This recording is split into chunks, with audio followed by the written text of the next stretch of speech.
मंगलम भगवान विष्णु मंगलम गरुड़ध्वज मंगलम पुंडरीकाक्ष मंगलाय तनोहरि सर्वमंगल मांगल्ये शिवे सर्वार्थ शरणे त्र्यंबके गौरी नारायण नमोस्तुते नारायण नमोस्तुते नारायण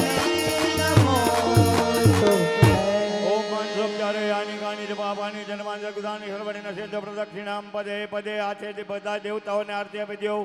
હસ્તે દેવાભ્યવંદનમ તમે બધા આરતી લઈ લેજો આત્મચક્ષુરાર્થે સ્વાત્મા વેવંદનમ હાથ જોડી ભગવાનની પાસે ક્ષમાપન પ્રાર્થના કરવાની હાથ જોડી રાખજો ઓમ જગ્નેન યજ્ઞમય જંત દેવા સ્થાની ધર્માણે પ્રથમાન્યાસન્ન દેહનાકમ મહિમાનઃ સજંતે ચ પૂર્વે સજ્યઃ સન્તિ દેવાઃ આવાહિત દેવતાભ્યો નમઃ પ્રાર્થના પૂર્વક નમસ્કારાન નમસ્કરોમિ। બસ હવે ભગવાનના દર્શન કરી અને ઠાકોરજી વધાવવા માટે જે બહેનોને આવવાની ઈચ્છા